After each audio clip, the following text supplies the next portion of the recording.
Versus Legacy here for our first match. Immunity on the blue side for this best of one. Legacy going to be on the red side, and Lysandra Cassidy, the first two bans here. Some very standard bans to start things out, nothing surprising. They're both flex picks, both very strong, both with gap closes that Janna can't deal with. And of course, Janna, not a thing we thought we'd say this season, but Janna actually a T-Gun special. I mean, it's funny because both EGM and T-Gun are sometimes characterized as aggressive support players, I think is fair, but they both had decent success on Janna. I think T-Gun surprisingly successful, obviously had that big game where he kind of had to show up on the champion. He did show up there as well, but the bans do continue. Kalista now going to get banned away from Tallywacker as well, and Ari, very sensible ban there by Legacy. And Tallywacker, of course, we can check in with that newly AD carry, former top laner, known for those aggressive top laners, keeping it up with the short-range AD carries.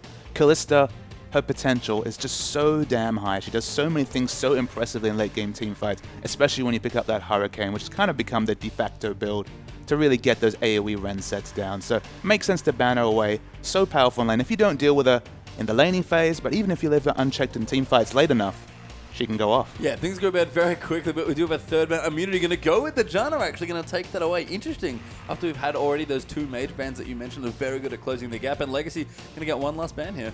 Yeah, there was a lot of feeling about the Janna pick in that Sudden Fear game last week. There was so much Twitter talk about it. So it's interesting to see them ban it on blue side, electing out of it. I mean, Janna was that disengage that everyone had to pick up to complement their Threshers and Annies and engage supports. But the Queen of Disengage going to sit on the sidelines. Yeah, she will for this game. Nah, the last ban there as well by Legacy, so going to take that away from JK Smithy. Nah, still very strong, of course, despite a couple of tweaks leading into this patch for himself. And Immunity going to get their choice of first pick here. We'll see what it is. And interestingly for me, no real targeted banter against Immunity. We talk a lot about them being a team that's comfortable with certain picks, but it's very standard stuff here from both teams, actually. I mean, a lot of their off-meta picks, like the Swain, for example, you don't blind pick Swain. I mean, you can, but it's not really the blind pickable chance. Excellent in certain melee matchups, especially Cassidy's always been a famous one. So blind picking Cassidy against Immunity, definitely a risk, as a team found out last time around. But yeah, I mean, they're just considering options. Rek'Sai is available. She's still very, very strong. We've seen a lot of actually successful Rek'Sai play in the OPL so far, so wouldn't be surprised to see her picked up. Yeah, we'll have to see. I mean, Zahe certainly known for his more aggressive junglers, Lee Sin being the first one that really comes to mind, but had some good games on Rek'Sai and going to take it away here. Yeah, one of the other big picks, Vi, actually Zahe struggled on a little bit, so we could see Vi still be picked up, still available in the pool, still really come to the fore, especially with all the Kalista and hyper carry play. Makes a lot of sense for Vi. She works with Sivir, not so good against Sivir, but, you know, against the Jinxes and the other popular picks that kind of Sivir has ushered into the meta. Vi's a very strong choice. I mean, I think it's interesting just having Vi open when Kalista's banned, because this is maybe the first time in the OPL we'll see teams really respect Kalista as the champion. You know, she was kind of new last week, and people started playing her and say, okay, she's very strong here. But Morgana and LeBlanc, actually, the first two picks there for Legacy. So, I mean, it's obviously a very safe support. You have to assume support Morgana coming. Of course, there is the flex. We've already seen a Morgana mid in the OPL this season. We've seen Morgana top in other leagues. So, very, very flexible champion. Of course, works so well against Vi. We're mentioning Vi a lot, even though she's not come up in this draft. But it's just funny how Vi comes back into the meta because of those immovable AD carries. So then Morgana comes back into the meta because, of course, she deals with Vi's assault and battery so well. League's just a fun, cyclical game sometimes. The meta goes through peaks and troughs all the time. Yeah, I mean, we talk about Janna and how she's so good at disengaging, sorry. You know, a lot of the hard engage champions are now getting banned out. Cass and Lysandra, and I think we can add Vi to that list as well. So not super surprised to see the ban there, but Immunity will get 2 more picks here. 10 seconds left for them to pick. Very curious to see what they want to go with. Immunity's drafting so far, apart from maybe one botched game in the early weeks, has been very impressive. Their first time out, they really didn't have the wave clear to kind of sustain against a Sivir comp, so it was one of their Sivir losses against came there. But Sivir, we mentioned her a lot. Here it is, and it's probably the most prototypical Sivir lane. I love Sivir Annie. There's so much synergy between the two. Because, okay, you're getting him fast, you can get that flash Tibbers off, but with the extra movement speed, it lasts so long that you can get a second rotation of spells out and potentially get another AoE stun down. So a lot of synergy between those two champs, and just plenty of burst too. Yeah, I think when we think of Sivir and what kind of comp Sivir enables, or what kind of champions, I feel like short-range mages come up a lot in that list. And CC supports especially. They just want that extra help to get into the back line. Sivir provides it. Yeah, nice stuff there. And of course, Legacy have 3rd and 4th picks to make now as well. We'll see what they do want to go for. Quite a few champions open. I guess most of the notable ones already banned out, but Jarvan is still available here as well. Lee Sin, another big jungler, but we're starting to see a shift away from that top tier of junglers, it feels like. The jungle pool is definitely evolving and changing. It's not so much the early skirmishes. I mean, even when we see Lee Sin, sometimes it's not level 3, level 4 ganking Lee Sin. It's a more passive Lee Sin. But Jarvan, he's still the prince of the jungle. Bad pun intended.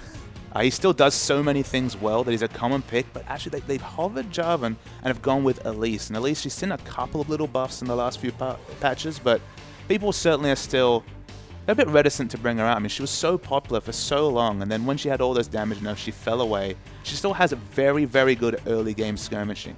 Legacy pulling it out here suggests to me, at least, they're going to want to really use this Elise pick to snowball the early mid game. Because in the late in the early mid game, because in the late game team fights, Elise, just with her lack of CC, does fall away. Yeah, and those are the picks, of course. You have the Scion there, probably for the top lane there for Kudred.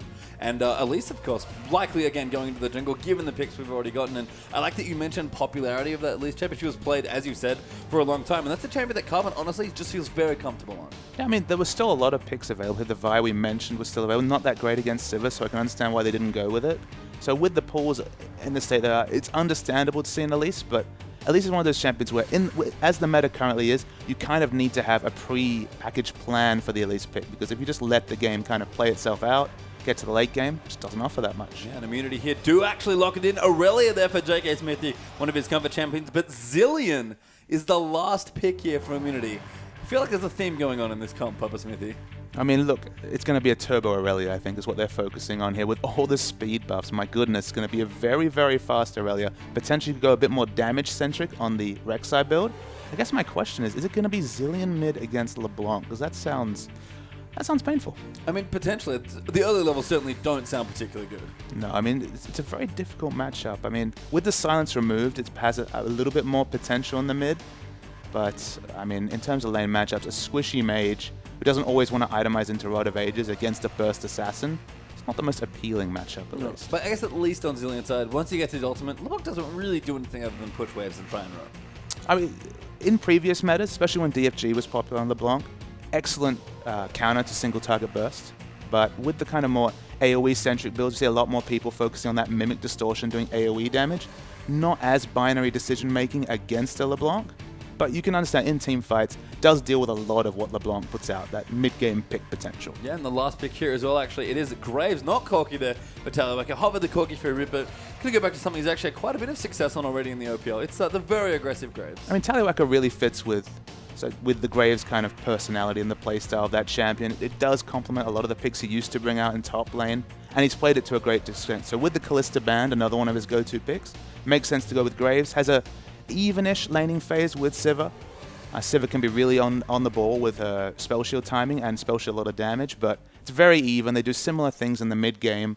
A lot of power in the mid-game, I think, is the story from both these comps. And your question, I guess, was answered about the team comps here as well. The final bit for Immunity, it is actually Zilean mid. So Andy Sivir in the bottom lane, and Cheese is going to take a very different champion for himself. I mean, Zilean's it's just a weird pick, right? Zilean's been around a long time and seen so few tweaks, but goes through those periods of epic popularity. I mean, I believe Worlds, he was seeing a bit of play, especially before Worlds in the last few OGN seasons.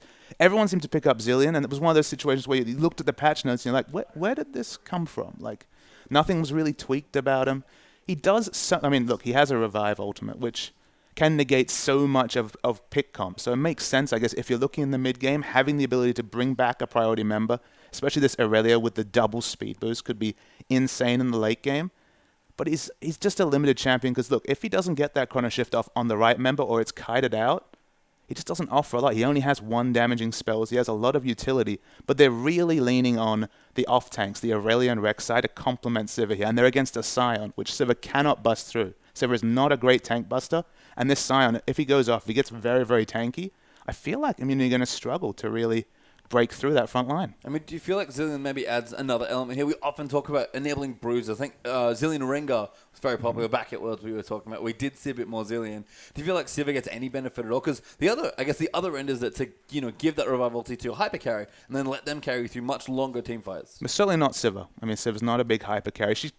Her tank busting is difficult because she doesn't have a steroid. I mean, she does have the ultimate passive, which gives her a bit of attack, but it doesn't have a true steroids. It's to some degree Graves, although he suffers from low range. But for example, a late game Caitlyn with the headshot can really deal with a frontline tank like Scion. Obviously, the Tristanas of the world, well, at least reworked Tristana is a bit different, but pre-reworked Tristana, anyone with a big attack speed steroid is what you want to deal with a Scion. It's still going to be wonky and hard because he's so damn tanky.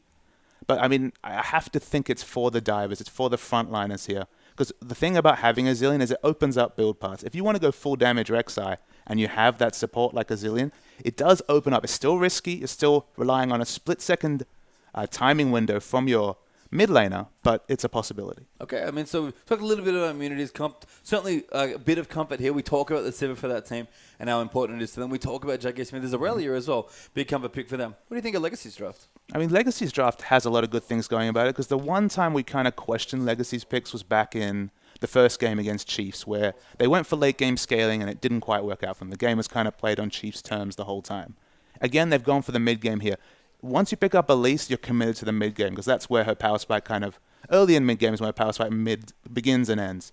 LeBlanc is an excellent champion in the mid game. You can see the roam combination of the amount of CC and burst damage that an Elise LeBlanc roam can put out is very high. And Zillion struggles to clear waves. So if he can actually start pushing the wave out at level 6, the LeBlanc I'm speaking about, Choo-Choo's here, and they go on the roam, they can really kind of set themselves up with a lot of objectives in the mid game. So I really do like the mid game power there. They, of course, have the ultra tank of all tanks in the top lane, and that's with Mundo existing in this world. But Sion feels like he's even tankier than Mundo at times, depending on how he goes with all his passive scaling. Graves Morgana are very strong. Again, pick-centric bottom lane. There's a lot of synergy with this Elise pick. But if they let it go too long, their comp will fall off. They have the short-range Graves, the damage potential of LeBlanc in the late game, unreliable but still potentially high.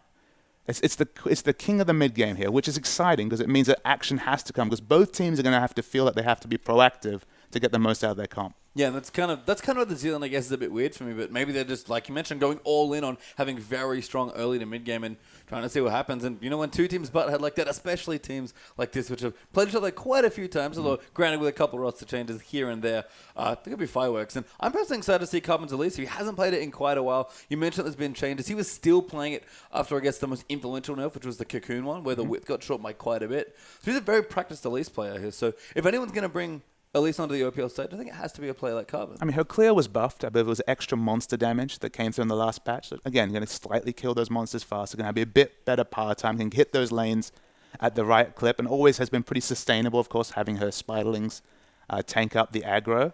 So I do like the Elise pick, but again, it does pigeonhole your comp a little bit to the mid game. You have to give the Aurelias of the world the late game advantage when Elise is in the game. And yeah, we mentioned earlier already, J.K. Smith going to take it into a pretty interesting matchup, you have to think. I mean, Sion, does he just split every lane? Is that what we're up to with Sion as far as top lane matchups go? That's kind of the feeling I get. It's not the Ari necessarily of top lane. He's just so immovable. He's like, I mean, kind of the thing I get, and I talk to a lot of pros about Sion, because look, he's amusing, he's fun to watch, his abilities are funny. You should look up their names, they're also quite hilarious. We're trying to practice ourselves on them, but the E1 especially, I don't know about that one. It's interesting, to say the least. But the one thing you can say is reliable. He'll always do his job. He'll always go, he'll always get tanky, whether it's passively or with items.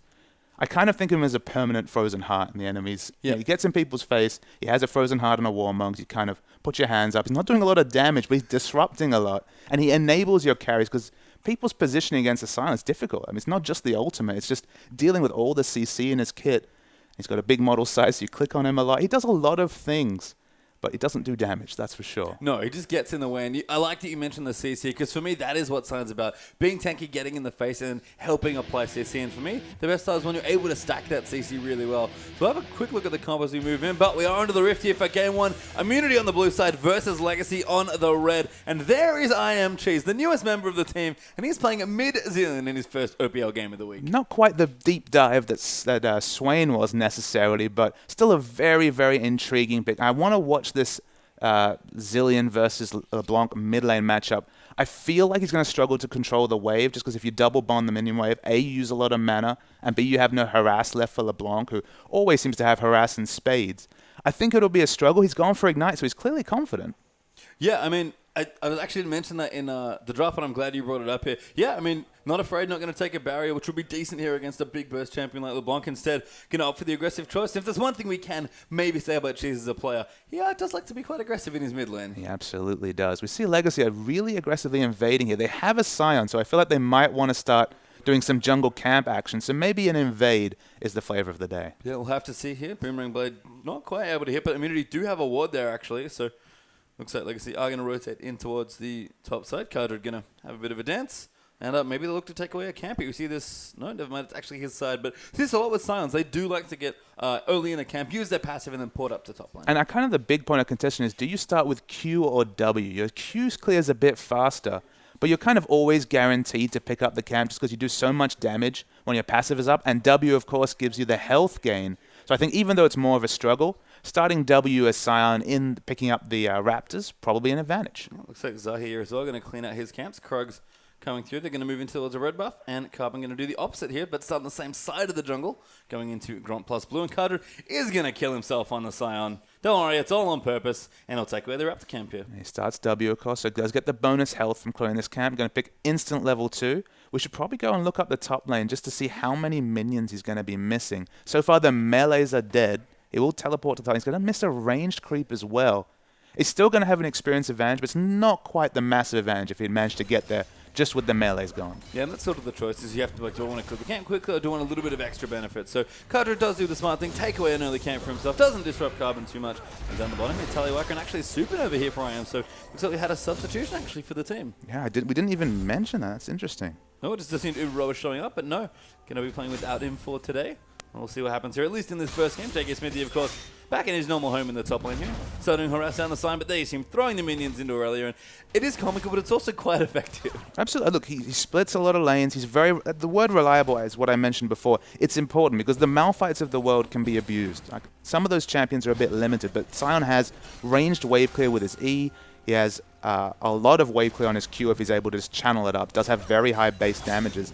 He does his job very reliably, so even though you kind of smile watching him, he fits a role and does it reliably, and that's not something you can say about most of the champions in the league. No Carbon, they're going to come in towards the mid. Cheese does get locked up there by the chains. Carbon going to dive in, and that is such an easy gank there. Choo Choo's gets first blood. Yeah, the low base stats for Zillion cannot be overstated. It comes through right there as he's able to be taken down just with the first round of burst from both Choo Choo's and Carbon.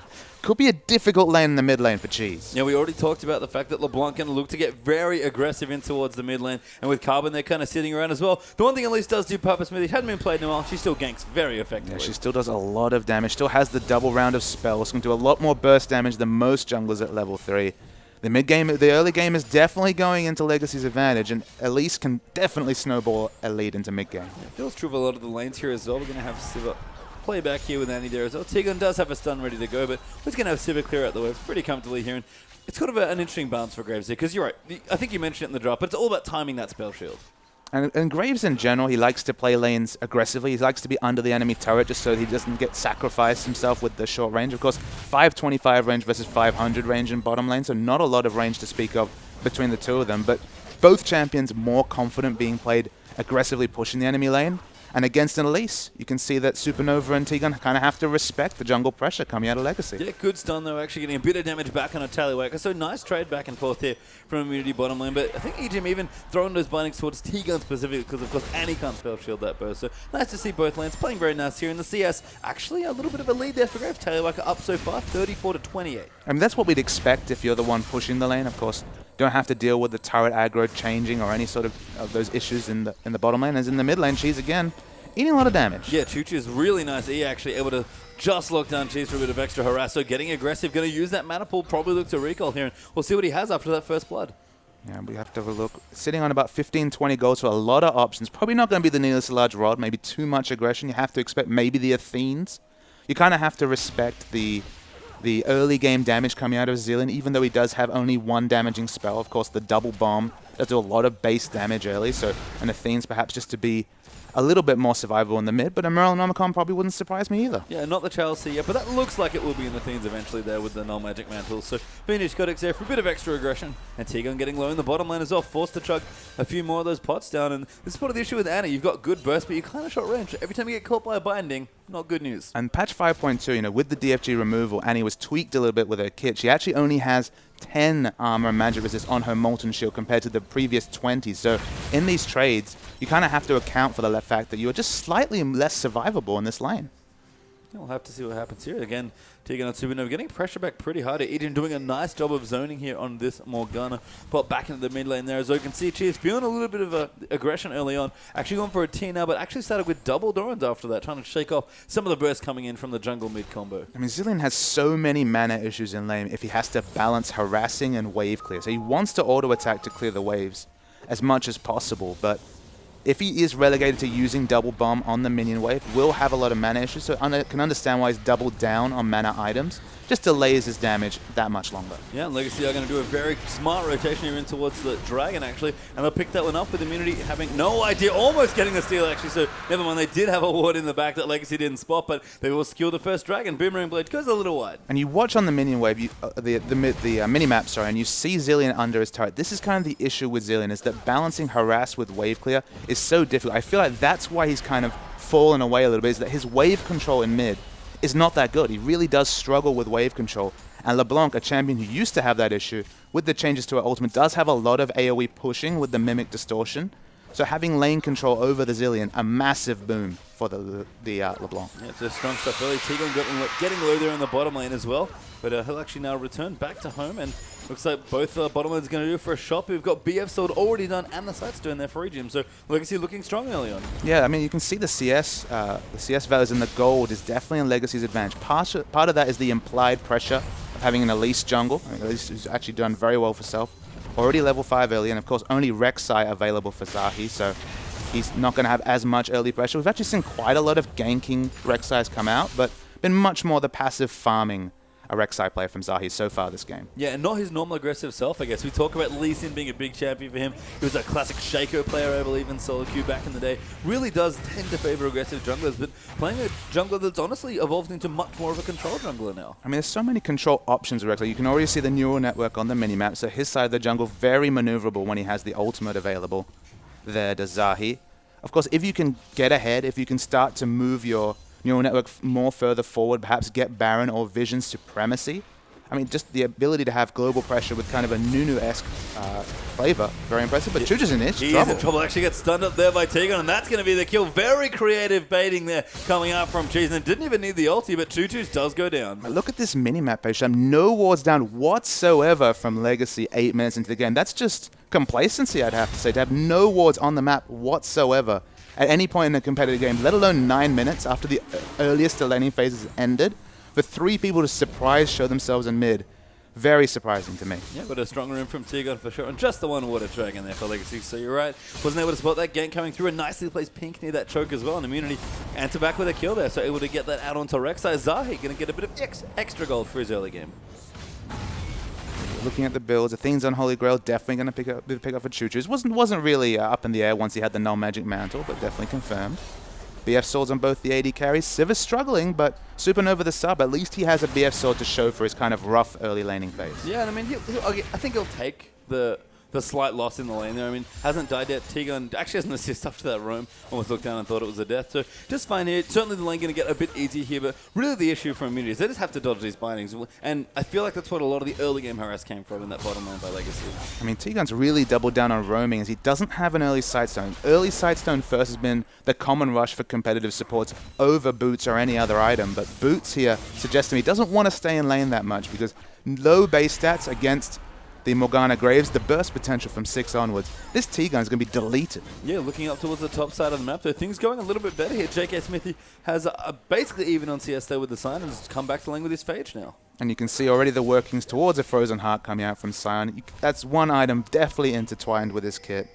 He's going to work on that. It's so effective against the Immunity lineup. Rek'Sai, Aurelia, and Sivir, all big auto attackers, all will struggle with the debuff, and of course the sheer armor stack that's going to come out of this Sion. And I think, like you mentioned in the pregame as well, it's just so difficult for people to get Sion out of your team. So you always have the Frozen Heart applied. Absolutely. You can't peel away a man with so many different CCs. With the ultimate, perhaps to negate CC if it's not used for initiation. Is very, very maneuverable around fights, despite his tall, lumbering frame. Yeah, we'll have to see. JK Smith, you're going to keep on clearing out minions in the top side as well. Actually, Carter going to go back and shop there as well. We'll see what he does want to pick up moving in towards, as you mentioned. A bit more of that Frozen Heart here. Just kind of looking down the jungle as well. Warrior already done there for Zahi, so getting a bit out of the extra gold he got from his kit. Speaking of completed items, at 11 minutes, Frozen Heart completed. It's going to make his laning phase against JK Smithy just that much easier. Is maxing the hit end style first is Aurelia, so will struggle with that debuff. If he had gone for the Equilibrium Strike, of course, would have been able to navigate the armor pickup with the early magic damage, but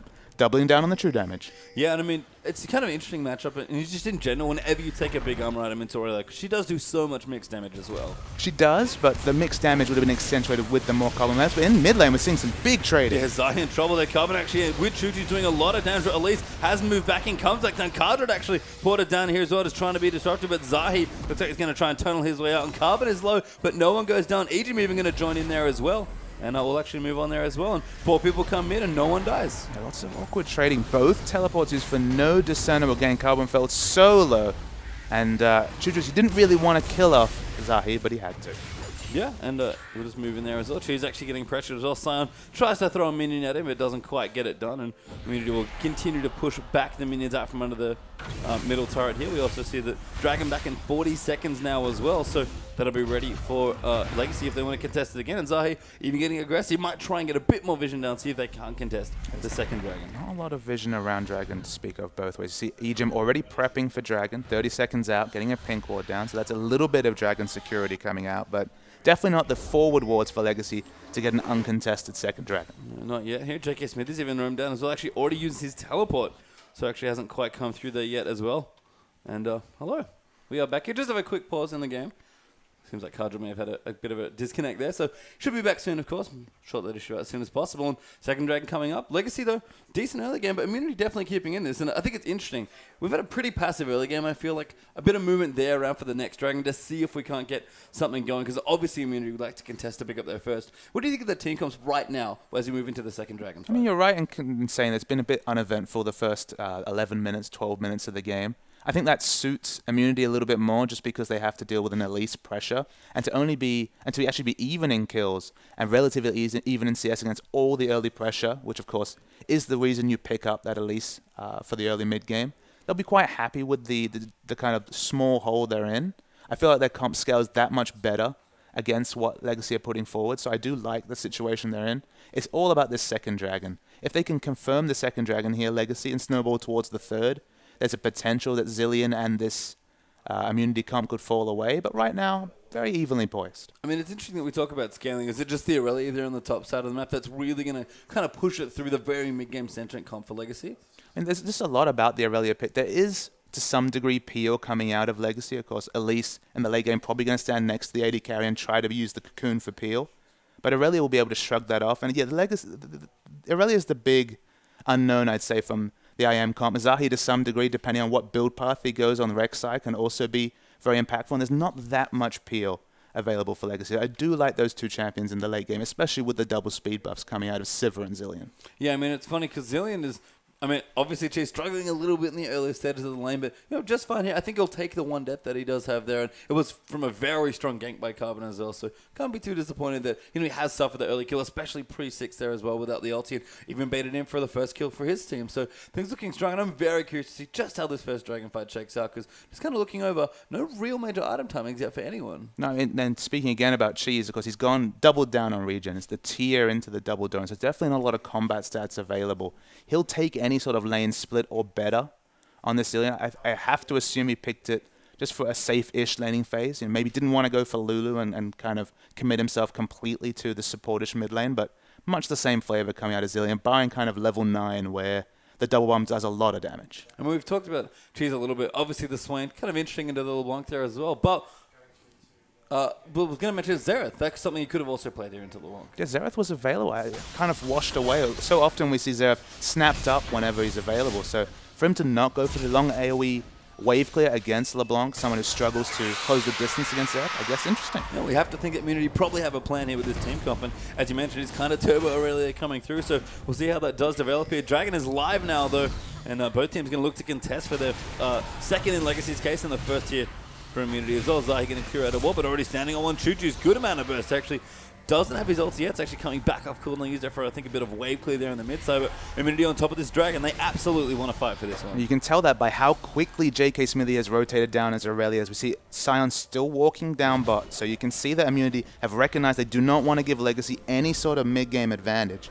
But with Sion is in the mid, of course, in this kind of open river area, the Unstoppable Onslaught is still a very, very strong force. I mean, I was going to say, you didn't have to walk. Sion can run down there as well. He absolutely has to. So we'll see what happens here. But the battle for vision around the Dragon Pit continues. T-Gun actually going to try and poke the water away, but Ejim's able to clear away the pink. And Legacy seem to have taken over control of this pit here. Cheese coming back, like you mentioned, wave clear a little trickier right now. Good stun actually though from T-Gun. JK Smithy might look to come in. Zai even rotating through as well. And both teams might actually just walk in and walk away. Little too afraid to go in 5v5. Very surprised that Chuchus was able to go back and pick up the Athenes. Actually, big item timings coming out from Legacy. The Athenes and Infinity Edge both completed. So it feels like Sion, drawing aggro into the mid, bought enough time for the Soul Lanes to significantly ramp up in power. And now I feel like Legacy do want to force this Dragon fight. Yeah, it makes sense why they're all backing off just for a few seconds there. Chuchu's back at home, getting his shop on and able to return to this lane. Still has a bit of blue buff duration left as well, so we might have a bit of a stalemate here in the mid. Both teams trying to apply pressure in the most obvious area before the Dragon, but T-Gun eats a minion there and takes a lot of his health. Yeah, but Legacy, again, like a moment ago, they would have been reticent to choose a fight, but now with Frozen Heart, Infinity Edge, and Athenes completed, even the completed jungle enchant against a jungle enchant and just component items across the board from Immunity, they need to recognize they are actually in a power trough a second after they were actually looking pretty even. Yeah, I like the Langwater mid for Legacy as well. Chuchu's just going to poke at T-Gun there as well. Not going to overcommit with cooldowns, just wants to get him off there. And Immunity have a pretty interesting choice to make here. You said they shouldn't fight, but they're definitely positioned like they want to. I mean, they kind of probably feel that they can't give away a second Dragon just because of the comps, just because they both would have identified the mid-game as an objective. It's just respecting the item timings, as T-Gun takes a nice burst of damage, but with 30% CDR already up for Chuchus, that ultimate will be available very soon. Yeah, good use of the ulti there by Chuchus just to get some poke down. Rex are going to ult back in though. Looks like Zai is actually going for a bit of combat sets here, buying an item. Rotation down the bottom, it does give them the tower, but JK Smithy diving in onto Kadra gets slowed by the Sion E there as well. Deters them with the Q.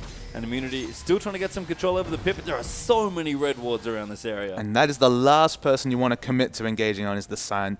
Just shrugs off the damage. It's low in mana, so maybe doesn't want to ult.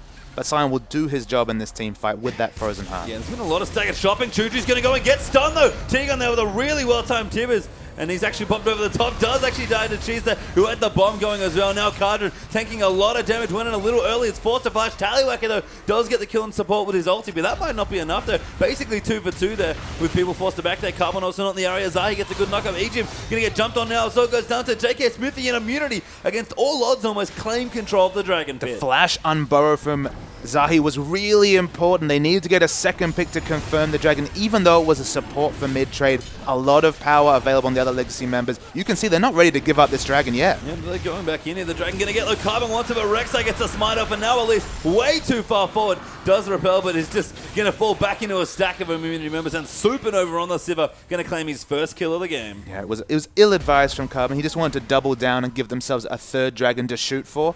At 1-1, a lot of their early pressure is undone. They still have to play and really convince me of the Zillion pick, but their overall play around Dragon was strong. I really was impressed that JK Smithy understood that to get back on the Dragon board, he'd need to rotate first and help his team deny vision. Because if you're trying to clear vision as a squishy support against a LeBlanc, you're not going to clear any vision. You're going to be dead. No, and T-Gun made exactly the right play there, stunning Chuchu's up, and the rest of the team was ready to come in. And you mentioned JK Smithy rotating early. He's looking very strong right now. We mentioned the quick Frozen Heart for Kadra. Now it's the Spectre scale, but JK Smithy's just finished his Triforce. If your team's objective is to clear vision around, say, Dragon, Baron, any major objective on the map, rotating first always gives you that advantage, because if anything goes wrong, you've got 5 members to react to a situation. Not having that tanky frontline Aurelia with CC who can dive in, has all the flexible options, would have been a huge mistake. So credit to JK Smithy for understanding the situation and getting them on this Dragon board. Yeah, a lot of patience there as well. We actually kind of noticed a lot of the staggered backs from Legacy in that situation as well. So Chuchus go back and get an item. We had more items coming through. I think I am also noticed that Carbon was actually back in base, I believe, going for a shop, and Chuchus maybe went in a little too aggressive. There were 8 Tibbers, and that did not go well, unfortunately, for them. We kind of reset now, gold lead very even. It's important to state, I mean, Immunity outthought Legacy on that Dragon. They were able to counter the fact that Legacy thought they had the initiative with the big buy timings, just with smart play. Again, it was great mechanics from T-Gun to get the stun to confirm the kill on LeBlanc, and then target selection, specifically the flash unburrow from Zahi won them that fight. Yeah, we are going to see turret goes down on the top side as well. Legacy going to claim their second of the game. Actually, Tika caught out of position this time. No Bear's going to save him. The ulti actually might, though. Does go down for Cheese, but 4 Legacy members right on top of that revive. Good stun by Carbon, and Ejin's going to nail the kill. We're probably going to see 4 members commit to trying to push down mid. Zilean has 1 rotation of spells to instant clear a wave, then will struggle. And you look down the board, it's only really Sivir with wave clear available for immunity. So this is smart rotational play from Legacy. Use their compositional advantage to get the all-important mid turret. Yeah, Carter actually coming down to the bottom. Instead, going to try and stop the 2-man push there from immunity in towards that side of the map. And Legacy going to run themselves down here now as well, and maybe even try for a kill. Zahi actually running away from Carter at this point. So many people rotating from Legacy there. Yeah, Choo-Choo's does rotate in. Supernova, good flash on the spell shield. Keeps himself. Zahi going to come through. Actually, he's down here as well. Kind of caught out in the wrong place now. The rest of Legacy in there. Choo-Choo's going to move in. The knockup does come in first on Choo, but he'll get the kill anyway. And Zahi, a little aggressive maybe with the ulti. Speaking of aggression, Taliwak is on a 1-man invade vision at red. He has a lot of backup coming now. Looks like they'll be able to take away the red buff. And no ult, unfortunately. Just some general Rex unknowns, but Zahi definitely caught out there. And Taliwaka does get the red buff. So nice play from Legacy. No Dragon sadly for them to capitalize on, but they'll take it. 3,000 gold ahead now. Yeah, there's one thing picking up a kill and getting no objective. Stealing away the red buff just removes some options from Uni. But T-Gun, he's going big. Taliwaka, T-Gun tries to go massive. The stun comes down. The bomb might be enough. He levels up though, but it's not quite enough to save him from Cheese. And then he gets the kill. Now I'm going to rotate in for a tower. And you have to say, if we've got at least, when we talk about mid-game pressure, the mid-game damage from Zilean is so high with the double bomb. Athene's on Horigale and a Tia, and still doing such burst damage. That's the bases coming out from Zilean. Yeah, and you can see the Zilean pick kind of coming up now for immunity at this point. The gold lead still there for Legacy, about 2,000 gold now after the trades back and forth on immunity. You kind of mentioned it already, but they're having issues breaking some of these turrets down. Yeah, I mean, the turret sieging is not the best. Zilean isn't the best turret. He has a ranged auto attack, but he's fairly short range, probably around Janna's range. I think about 425, 450 range for Zilean. Sivir at 500 range does a lot of turret damage, but it's a LeBlanc they have to respect. And look at this, going in. Yeah, Kadra going straight in with the ulti there for Cheese. Supernova going to be okay for now, but 4 members of Legacy again around the Zilean ulti. Target Sivir can't get out of this. It's just a matter of who gets the kill. It's Carbon. Yeah, the unstoppable onslaught was big. Choo-Choo's going to die in rotation. Very nice play from JK Smithy, diving right in onto LeBlanc, and you can feel the Aurelia doesn't even have major tanky items yet, just the T-Force and the Mercury Treads, and already a big threat here against Legacy. The tenacity will prove very important in the later stages of the game, where Carbon's only really useful for his 2-second ranged cocoon coming through. They get some trades onto Sion, but he's not going to die anytime soon. Yeah, you can see Card having a laugh. They kind of knows that, you know what, support Annie doesn't really hurt me this time. I mean, he did die when 4 people were able to free hit onto him, but that shouldn't happen too often. And there are 4 members of Legacy that need to respect the double bomb, but Cardred is definitely not one of them. No, not at all. And we can see some more items coming through now for both teams. Though we start on the Legacy side here. Brutalizer on for Taliwaka, so likely looking for a quick Yomu's there coming in after that. And Sion also getting tanky. Got a Giant Spurt to accompany himself, but other than that, Infinity Edge jump for Sivir. It's actually pretty bare across the board. Seems people may have some shopping to do. You can see Taliwaka's doubled down on the mid-game. It's fun to see 2 mid-game comps running at each other and fighting. You can tell with the Brutalizer, although Yomu's Ghostblade is a common option for Graves, it's only when you're really focused on the mid-game. Speaking of mid-game, Supernova takes a massive burst of damage. That was a really nicely timed spell shield there, actually. Choo-Choo's was going to get that kill otherwise. The wave clear is still good from Cheese. Again, it's the wave pushing. You made an astute observation. They really need to get a pick before they can take down these turrets because they're struggling to push them down. Yeah, I mean, even Annie has to get in there as well with the slightly longer range auto and see what they can get done. Zahi will get bound up here as well. Smoke screen soon to follow. Taliwaka moving in, but Zahi will fire back up Prey Seeker and Dragon back in 15 seconds here, 1 apiece. This second Dragon going to be very important, if not for the fact that it will lead to a third. Absolutely. It's the leading into the big dragons. The first, third, and fifth are really the massive dragons, but you have to respect the second for giving you your lead in to the bigger ones. Yeah, we'll have to see. Dragon has spawned. Legacy are in position. Pinkport down in the pit. Choo-Choo's clearing out a bit of extra vision there as well. Good ward there in the back by Zahi, but Legacy can clean it out if they want to. EGM, no, doesn't see it. Choo-Choo's actually just going to get aggressive, force the jungler out, and that's going to give a very clean second Dragon to Legacy. You can see from the positioning of Cheese on the minimap, they weren't looking to contest the second Dragon. They have no wards down. JK Smithy chose to go for the turret exchange. and the stats that the second dragon gives compared to the global gold for immunity, you can't really argue. And that's usually the biggest thing we've seen now with Dragon. It's a big stat boost, kind of a combination of personal and team boosts as you move through them. But the thing is, it doesn't give you gold anymore. So if you can make use of your flat gold before the stats matter, you can definitely take over a game here. And speaking of gold, there has been quite a CS lead opening up between Tallywacker and Supernova. Supernova, who weren't aware of the substitution, obviously came in quite late mail there, but struggling a little bit, 50 CS behind in what should be a fairly even matchup with all the wave pushing available for Siva.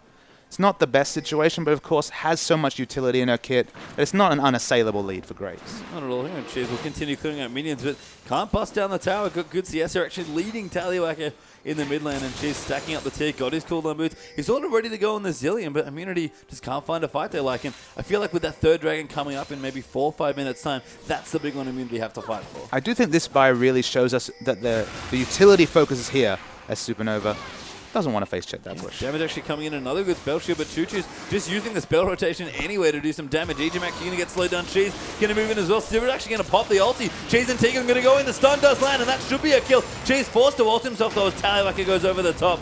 And that is, I think, going to be a dead Zillion. Looks like Choo-Choo's will get the kill on the Supernova, though. Now Cheese forced to run away as well. And that could be another kill for LeBlanc. We're going to make it. No, not quite. JK Smithy comes in as well. Zai actually running down the bottom, and Tally got T-Gun in there. So a 2-for-1 trade there in favor of Legacy. See Legacy actually fighting as a team. They overextended so far that members of Immunity were split away. They couldn't fight together. JK Smithy teleported in, gets an exit kill, but just isn't grouped with his team, and they might lose 2 turrets. Yeah, JK Smithy actually going to get dope here potentially as well. The locket getting popped. They're going to move in Cardron, fighting forward for the Q. The snare does hit. A great slow there with the armor shred as well, and Carbon completes the dive, gets himself a kill and a second turret for Legacy. The second turret is a huge tipping point in this game. The utility build that's coming through from Zillion really condemns him to his damage to fall off even earlier. It's not the Sorcerer's Shoes into the early death cap. They're committing to the utility. So much relies on JK Smithy and his diving and positioning in these fights, and it wasn't really working for them in that last one. Yeah, in that last exchange as well, you saw Zai actually altered bottom lane while his team was kind of getting trapped around the mid side. Maybe a touch of desperation because, again, they can't really see its turret, so they have to take whatever they can get.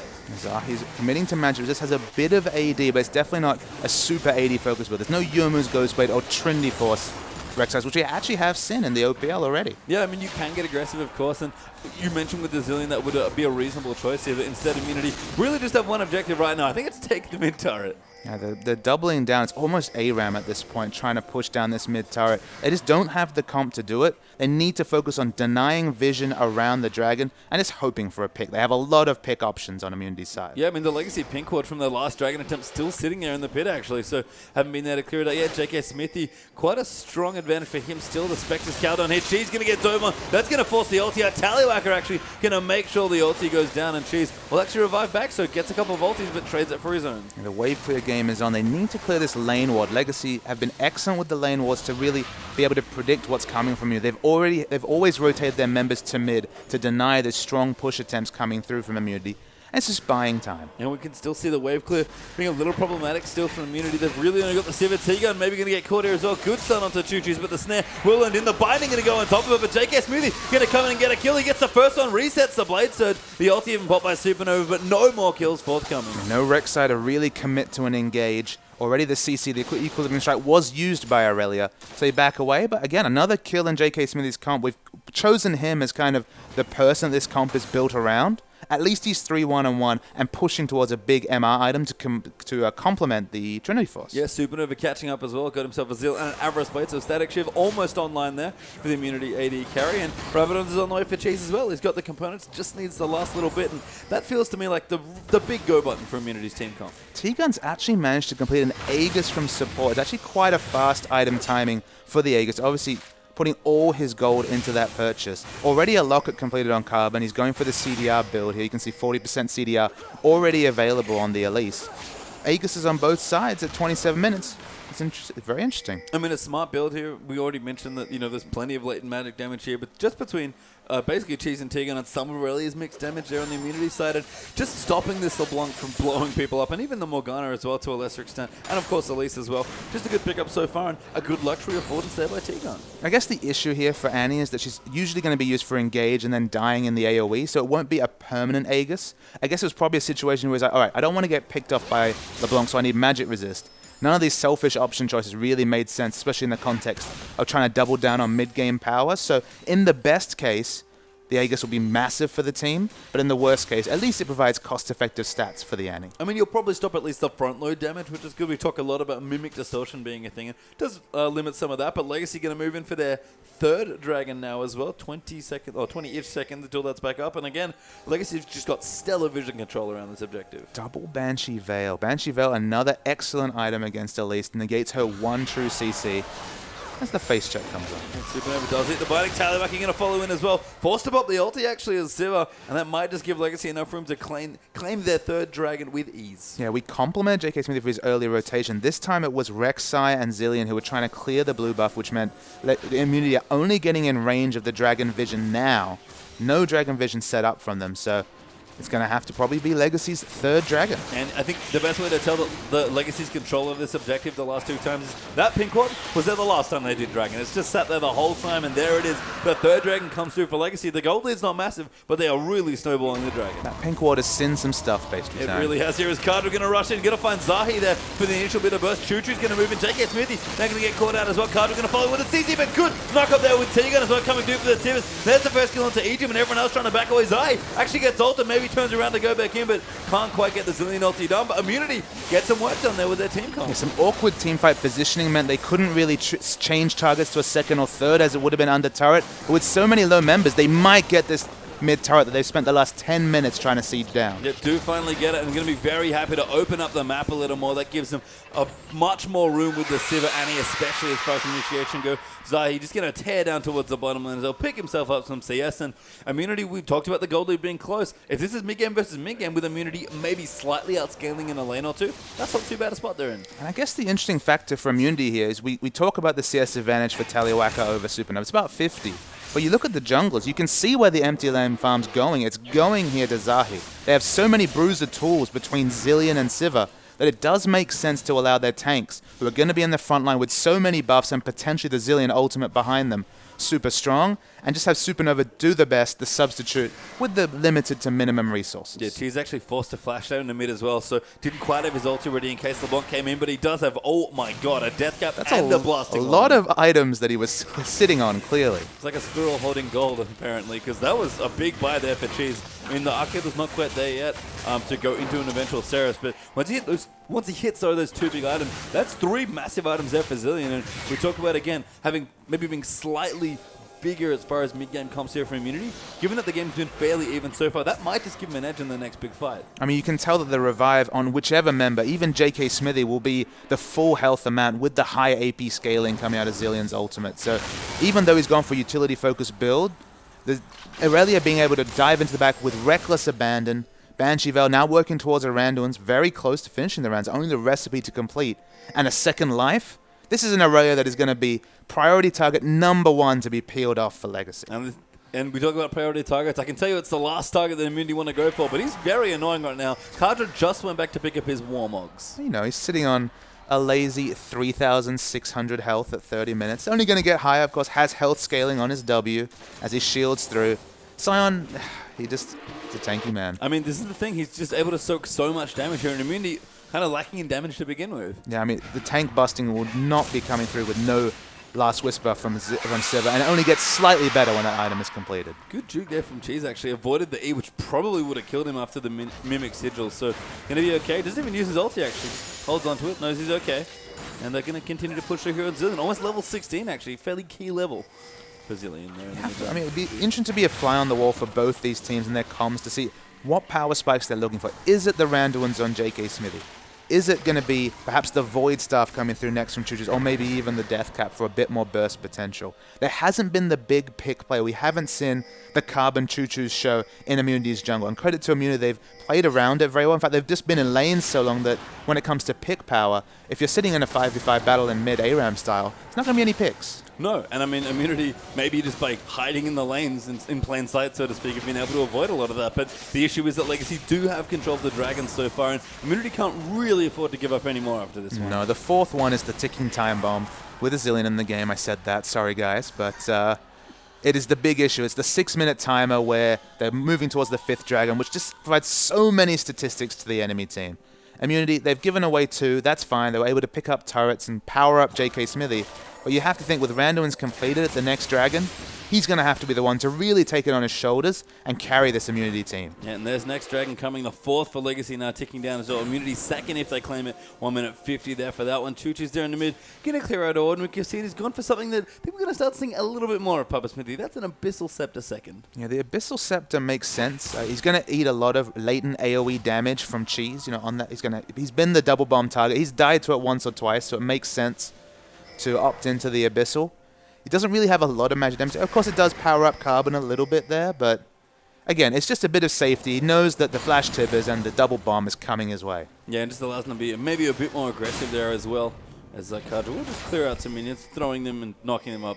Again, very weird looking interactions with Sion, but Kadra getting the job done so far. He's got good items, got good CS there as well. Even has a Negatron cloak now actually as well, so becoming very, very tanky. Yeah, watching the minion waves. The minion wave is pushing slightly for Immunity in the top wave.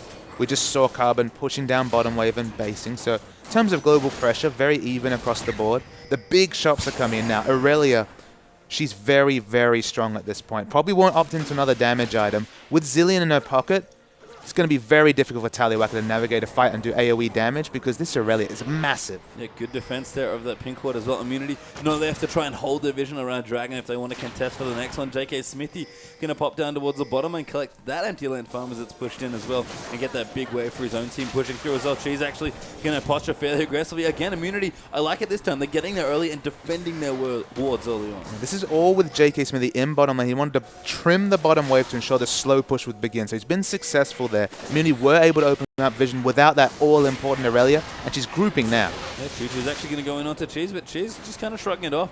Didn't even use his Xerath, which is now transformed as well, so a big finish there as well. And the Dragon now spawning. Immunity going to maybe posture to go in. The ulti is popped, though. Supernova going to run in. Zai actually gets on the Carbon. That's the first target, but Cartridge running in the back end of trying to stop them. T-Gun gets eaten there by Choo-Choo's and Carbon, but flashes back to Locket, doing so much work to heal down there as well to save him. He does eventually go down, but Immunity continuing the fight. Legacy, though, too much power here in this one. JK Smithy with the ulti on top of him. That might be enough here, but Supernova is going to get dived into the backline. Choo-Choo's doing so much work. Tallywacker gets the first kill. She's going to go down for the Graves double. Might make it a triple here as well. And it is there as JK Smithy goes down. Zai going to get chased down as well. Nowhere to go. Looks like Choo-Choo's might be the recipient there of that one. Hextringer pops it. There's the ace. Wonderful team fighting on multiple fronts there from Legacy. Crucially, Tallywacker was able to open up distance from Aurelia. Between the Soul Shackles, the Exhaust, and other spells, he bought enough time for the rest of the team to take out a frontline tank. Of course, Cheese was already very low from the earlier trade. And it's just Immunity's other members, they tried to tunnel on JK Smithy, but when he split away from the other 5 and they can't reliably get in range for the ultimate or just fight around this Aurelia, their team comp does fall apart. Yeah, and Carter, you can tell, already tanking the Baron basically after the Dragon's been finished, and the rest of their team going to join in. Legacy will claim both big objectives on the map, their 4th Dragon and now their 1st Baron, it seems like. The teleport is actually going to do for JK Smithy, so Immunity might be looking for a contest, but EGM's running defense. Choo-Choo actually gets a kill on Tegan, and JK Smithy arrives far too late. Yeah, you see the respect flash from Carter. He had no mana, had no spells available. They'll try to harangue Legacy from getting a quick back, but Immunity just lost a massive amount of neutrals in that fight. And that's the replay. So we'll see the replay. You can watch JK Smithy. He's the most important member of Immunity by far, and he tries to take out Graves in the back line. But during all this, as he's finally peeling back onto his team, it's the other members that are just kind of dying to the AoE coming through from Choo-Choo. Specifically, Choo-Choo is doing so much AoE damage in the back line. They change targets. He gets on top of Supernova and ensures that he won't be doing any more damage in the fight. And again, they fight so well around their cooldowns. The 20% CDR LeBlanc doing big things. Thing is, he charging with the ulti there. So I'll actually look for JK Smithy, it seemed like, as the first one. So very aggressive target selection there. But Legacy will move through, going to start clearing Rek'Sai tunnels out of Immunity's jungle as well. And Immunity running out of options here at this point. Legacy is strongly at about 5,000 gold built up now. And with the Infinity Edge in their pocket, 4 dragons as well. Zahi's in no man's land. Talywacker's actually tanking Tower Dagger. They're not sure if we want to do that so aggressively. So Carbon even going to pop the lock at the edge for a bit of extra shielding. And Tally, what a mistake there perhaps. And Cheese is caught in transition, has already used his ultimates. They do not have Zillion's ultimates on a very short cooldown, but his mana pool is not the healthiest. Yeah, no, Cheese running out of mana as you mentioned there. Will regen with the Athenes, but going to need a lot more than that, as he's very mana hungry there. Legacy going to keep pressuring in. The Baron Minions helping out Zahi. Going to take a little bit of damage. Cardred just running so much interference on this front line. Cardred is a big tanky man. He's eating aggro. His skill shots just can't pass through Scion. And Cheese, without ultimate, Immunity are in no position to contest, especially against the Baroned up Legacy. Yeah, halfway through for the ultimate there by Zilean as well. I mean, Legacy, they're going to bide their time at the siege. They've got Elise for some good poke pressure as well. Even Edom's going to throw the bindings that prevent T-Gun from moving and actually pop the locket there as well. So get a cooldown there as well. And every time the cannon minions move in, the Baron's just going to help them out bit by bit. And we're starting to move towards these mid-game threats falling off, but you feel like Zilean is fast getting to that point, just quicker. Unfortunately, they haven't been able to use that all-important chrono shift. The game could change on an excellent use of that ability. We just haven't seen it yet. And Tutu's going to go aggressive there as well. In fact, the rest of Immunity going to follow in. JK Smithy going to not want to walk through the Scion queue. And Legacy, the siege is taking a while. I guess the other thing we didn't mention is that Immunity can't siege it well, but neither can Legacy. But Legacy are very smart to buy as much time as possible, because look on the minions. There's a massive amount of vision of minions pushing onto this top turret. Yeah, good vision there as well, provided by them. Cardred going to run interference back as well. Pop the ulti, but actually misses him. Now he's going to have to get amongst it. There's Tegan, they're going to flash forward, get the kill into Chuchu's Egypt. Low there as well, but Tallywacker answers back with so much damage, but it's not quite enough. Cardred gets, I think, a 3-man stun there as well, but he's just eating so much damage, and Immunity slowly but surely will wear the Scion down. A great knockup there by Zai to interrupt the channel, and now everybody run away. Double pick comes up, but they're losing global objectives here. The top turret has already fallen. A massive amount of minion waves coming into the mid as well. There are no objectives for Immunity to pick up. They are actually losing things across the map. Yeah, an unbelievable amount of minions getting slow push there as well. So don't know who started that one, but credit to the Legacy member that did. They got a lot out of that situation, as you mentioned, despite the double pick. Yeah, mid and top both have massive minion stacks pushing. Of course, no second mid in a turret to be picked up by that pressure, but they need to get there and reset these minion waves. They're doing a great job of it a few minutes ago, but since the Baron and Dragon came through, really struggling. I mean, that's actually kind of what I wanted to mention. We talk about Baron all the time as being a good siege breaker tool, and we saw Legacy really use it well there, but you can just power up your Baron minions for a little bit in the waves, and you can get those pushes going very quickly. It's a really kind of awkward balance, especially because if you push too fast, then the reverse happens and the slow push effect doesn't come through, so you have to be very... And sometimes it's just luck of the draw in terms of minion aggro, but you could see how effective it was. There was about, I'd guess, 5 stacks of minions in the top lane, just to give you an idea. They took down that top turret from full health during that whole engage. Yeah, really nice stuff there. Zahi going to clear out his jungle and go back home there as well. Getting pretty tanky on this Rek'Sai there, with the Randuin's almost completed. JK Smithy, he's also quite tanky. Got an additional Spectre's Cowl actually, probably for a Spirit Visage going to come through. 3 items done for Supernova Sivir there as well. Over on the other side, same can be said for Tallywacker, but he's got a QSS spare as well. Yeah, in just terms of damage, I mean, the tanky front lines are across the board here. Aurelia with the Banshee Veil Randuins. The Banshee Veil finished now. Working towards the Randuins is Rek'Sai. We don't even need to talk about Sion's items here. He's got a Guardian Angel as well, just to live forever, literally. Like, yeah. He's going to die, come back, still be very, very tanky, and then die and come back again. Yeah, I mean, he's just, maximizing flavor there on Sion in the top side. The role-play build? Yes, Cardred is role-playing as Tallywacker. Meeting Zahi and the rest, a few more members of Immunity there. Again, Dragon back up here. And Immunity, they've given up quite a few Dragons for, in fact, to Legacy, just for the one of their own. They really need to make sure they deny this one. And this is the issue. It's not just that, the 4th Dragon itself is quite good combined with the other 3, because it is, but the pressure of always having to defend the 5th just weighs on your mind. And even though the comps are very similar, LeBlanc just has more options in doing single target burst to a tanky member. That didn't hit the full rotation, so of course didn't see it there. It was just a bit of a tickle onto Zahi. But there is tank busting potential coming out of LeBlanc and Graves. Sivir's item build at the moment, I mean, no kill pressure on Sion, let's be real, but can do decent damage to Carbon. The big discrepancy is Cheese versus Choo-Choo's. Cheese just doesn't have the damage to deal with to any of these frontliners coming out from Legacy. You saw Supernova being pushed back there as well. I don't think Immunity can afford to fight it, but they're actually going to go with JK Smithy. Going to find Adrian for the quick stun. He's actually going to go very low and does go down quickly, but Zahi going to get locked up there as well. Great ulti there from Cheese to protect him, and Supernova somehow still alive with no health at all. JK Smithy running in the backlines. Cardred though running interference. Zahi knocks up Carbon. They're going to keep going in. Supernova finally goes down to Sion of all members. T-Gun alive for a little while longer, but Tallywacker manages to get it, and now the fight breaks up into 2 different 2v1s. Tallywacker getting dove there. Choo-Choo's picks up Cheese, and that's 3 for 3. Can they fight 2v2? Choose it solo, but Cardred is very tanky. Everyone has to back away. No one else is dying at this point. The only damaging member is Choo-Choo's, but it's so low that he cannot contest. Cardred He has the Guardian Angels still about 4,000 health as well, so he's just going to harass Zahi away from the Dragon. They had to commit their immunity. It is the 5th Dragon, we have to remember. Despite being a slow-moving game at 42 minutes, not an objective immunity can give away. And to their credit, they really pushed Legacy in what was a very long, drawn-out tank fight. Yeah, I mean, a very nice fight there for immunity, picking onto that Morgana, so she couldn't get a good ulti off, or maybe more importantly, peel for Tallywhacker. And they'll reset a little bit. JK Smithy actually he's up a little bit there with the heat 10 stars. Going to take out the pink ward though, and the rest of Legacy coming back slowly. I am doing the same. We're going to reset for another Dragon fight, it seems like. The issue here is that after taking out that pink ward, JK Smithy has to back. It will take a long time for him to heal up, even through with the home guards. Will take time for him to get back, and you have to feel like Legacy by far have first dibs on clearing out vision and really setting up for the 5th Dragon. It's on immunity to stop them. Legacy will start it at every option, and they know that immunity has to contest this Dragon. And you can see Egypt doing a nice job clearing out a pink ward and collapsing a tunnel there as well, so going to relieve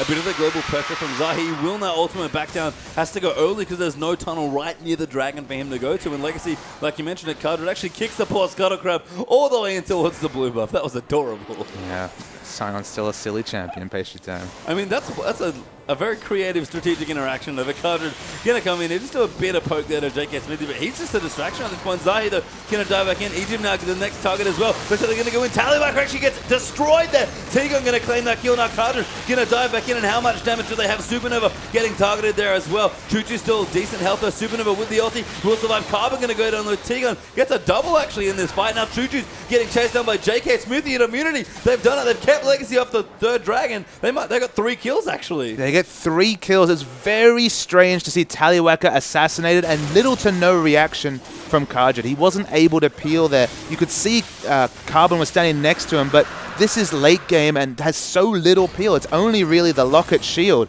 maybe a Randuin's, and attempted a Cocoon, and the Immunity just assassinated the Graves. Yeah, now Legacy got the double before. Immunity are going to get it themselves here as they move in towards the Baron. There are a few members left alive here for them to contest, but the pink ward goes down just for some added safety, and Immunity should claim their first Baron of the game. Yeah, the utility men, the Zilean versus Elise mid-game battle, definitely went with Zilean there. Was able to get the priority ult down on Supernova. They tried to target Change, but enough AoE damage came through to let Supernova fall down. Came back at full health. So we'll watch the fight again. Just watch Tallywhacker. He is completely assassinated by immunity. The turbo JK Smithy takes him out. And Legacy just don't have the damage once he's done. Choo-Choo's is doing his best. But you can see at the backline here, there's only so much he can do. He can only go into melee range that often. He doesn't have a Zhonya's. So he has to really be careful with his positioning. And JK Smithy, we called him the big man to look out for, and he was doing work. He did a lot of work there in that fight. And, you know, Tally did have his QSS, maybe QSS the anti-stun a little late, but with the Aurelia just getting in there with all the speed boosts, it just might not have mattered. I mean, QSS only 25 magic resist. If you're not completely on with the timing, it just negates the whole purchase. We'll have to see. Immunity now going to get aggressive, have Baron this time, so Siege Breaking going to be a lot easier, and that turret melts to the damage here of Immunity. Again, they have to get in pretty short range to take the towers, but they go very swiftly when they're on top of them. And you can see they do have diving options. That's the funny thing, that JK Smithy can turret dive effectively if, again, they get on either Choo-Choo's or Tallywhacker. They have a QSS on Tallywhacker, but no defense whatsoever on Choo-Choo's. Okay, he's very maneuverable, but he has to watch himself against this Aurelia. Yeah, good bit of poke there as well. I love that combo from Legacy if you missed it. Choo-Choo's there with the black shield on him from Agent, just running with the ulti and using the short cooldown to poke. Yeah, to poke, to do a bit of wave clear. You see in the side waves, very even pushes. I'd like to see JK Smithy go and push out this top lane, but the issue is, the moment he's split from his team, they'll try and get engaged and get a pick before the teleport even completes. That's the mission.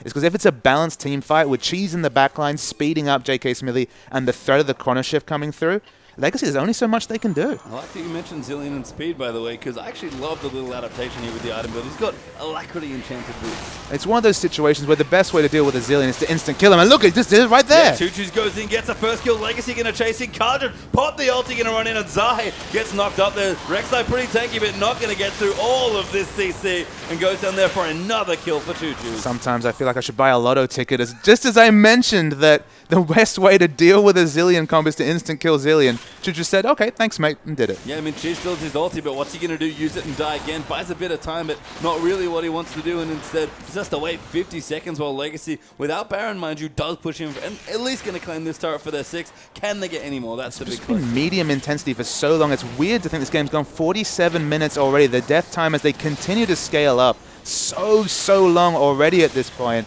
And they have to be careful because they're going to look for a pick. Oh, Tegan just missing the stun. Chuju's really nice weaving in there with a bit of poke coming through. And Cardred actually is going to take everything up. Chuju jumps on a supernova and takes him out. JK Smithy in the backline, but he gets exhausted. Does kill Chuju's, but that might not be enough here. Legacy going to move through as well, get the turret for themselves. They're coming in, and they will break the base here. Yeah, Cardred was allegedly tanking turret. I could not tell with his health values the whole fight. It was basically irrelevant. And they needed to play carefully, and they're going to get picked here as well. Yeah, Tegan looking to go down there as well. Going to take a while there with Cardred. JK Smithy actually on the Tallywacker almost gets him there in a 1v4, but can't quite close it out. And the first inhibitor will be claimed by Legacy. Cheese is back though, going to poke them back. I just don't understand why they continue to aggress. Once they were down to 3 members, just back away, buy time, poke around, but do not hard commit. But I mean, committing continues. Yeah, Zahi really committing here. The bomb's there as well. She's trying to go back and forth. Zahi will get ulted, but now Carbon actually going to repel back in, and the ulti does not proc their Cheese. Rotates back and forth. Legacy don't lose anyone in the exit. And Legacy got all of that from a completely fortuitous pick by Choo-Choo's onto Cheese. Cheese was too far aggressed right there. You saw the difference between a fight that Legacy win and a fight that Immunity win. If they have a team fight situation in the open with Cheese speeding up, JK Smithy diving at the front, and they can just throw that chrono shift onto him, they look amazing. But in those situations where Cheese is too aggressively positioned, the comp just falls apart. It's those split timings that are the trademark of a Zilean comp, but also the reason why we don't see Zilean at a regular clip. Yeah, looks like Blue Buff will go to Cheese here as well. I'm very curious about his last item there as well. Actually has a blasting one in his inventory. We have to think maybe Ozonia's would have been a decent option there as well. I mean, a defensive option makes sense. You can see with the Alacrity boots, he understands that his positioning in a fight is paramount. I guess he's just worried about dying instantly as Zilean. And if he's not, and he's relying on his positioning, he's had his one mistake, his one big mistake just then. He cannot afford to have it again. Let's see what happens here. Dragon back in a minute now, though. And Legacy going to move themselves in, clear out some vision. Got a good pink ward their position, and the Scudder Crab taken out there as well. So 52 seconds now, and Cheese might get caught again here. Chuju's going to roll back in. Flashes forward. The Cheese does ult himself, but again, 3 members of Legacy on top of him. Cyan even coming in as well. Cheese does flash. He actually might be okay. Zahi could go in, but now Cardred's going to go right on top of him, and Chuju's going to pick up that next kill. Zahi forced to back away. Tegan now kind of in a 4v1 situation, and Legacy, that might be enough. They're going to keep pushing. And Cheese did not need to be that far down the wave with no vision. It looked like it was going to be able to get out, but the unstoppable onslaught, for once, it confirms on just the person they were looking for. And Legacy, they've got very tanky members. You have to feel they're not going to wait for a minion wave. Cardred waits for no one here. Choo-Choo's dives back in. There's a bit of poke there to Supernova. And Sion, he said it before, he's apparently taking damage, but I don't quite believe it. No, and he's just able to hold. He does a bit of wave clear. This is Sion to a T. This game is almost a Sion highlight reel. It's not high impact, but it's certainly effective. Yeah, might not be the flashiest highlight reel, but highlights nonetheless. So he's taking looks at almost has 5,000 health. 5,000 health, 370 armor. He's got a bit squishy on the magic resist front, just 150. He's doing his job. Unfortunately for him, I don't know if he gets any additional benefits from the Fierce Dragon, but Legacy will claim it. There's the true damage on hit, plus the doubling of all the stats. And Legacy going to go for one last drop, it looks like. I mean, his base attack speed's okay, so he can stand in the back and get the true damage on, but 12% AD and AP is certainly not going to cause too much of a warping of the next fight from Sion. No, if only he had gotten extra health or resistances, what a fearsome member he would be. And already just so terrifying here. Tegan, I mean, keeping up here, getting some vision around the Baron. It's up in 50 seconds. Immunity, if they can hold here, going to be happy with the vision that they've gotten. But Tegan, going to take a while to kill this God of Crab. Zahi's going to join him maybe, just to make it a bit easier. But Cardred's in the area. That might prompt Immunity to leave. I mean, it'll be interesting to see Immunity watch this game back and kind of take stock as Tegan goes for a walk. Does get caught up there. Not the walk he wanted there. Cardred actually gets that kill with Choo-Choo's doing most of the heavy lifting, and Legacy going to send 5 people towards the top side.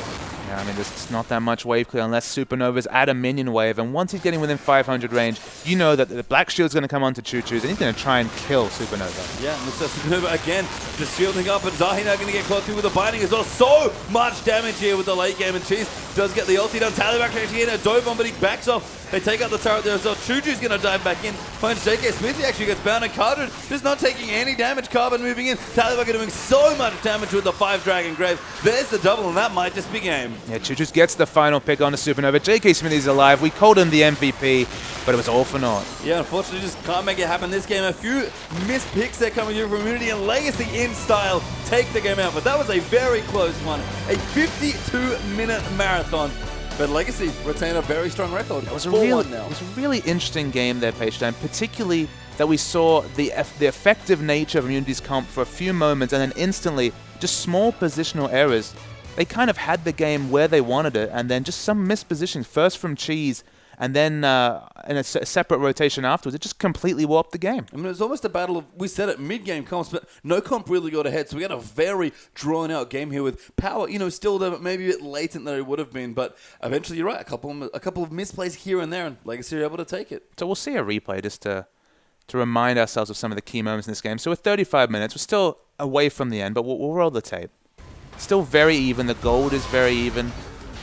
This was a really good fight here for Immunity. This is when Immunity's comp, it looked like it was going to work because JK Smithy was able to get Tallywacker away, but you can see Choo-Choo's in particular doing so much work. Although he falls low, he's putting out so much CC with the 40% CDR that he gets the secondary pick onto JK Smithy. That's what they want. They want to have the chrono shift on JK Smithy, but when the two members have already died, it doesn't matter at the end of the day. Tallywacker can flash, he can go aggressively into the back line.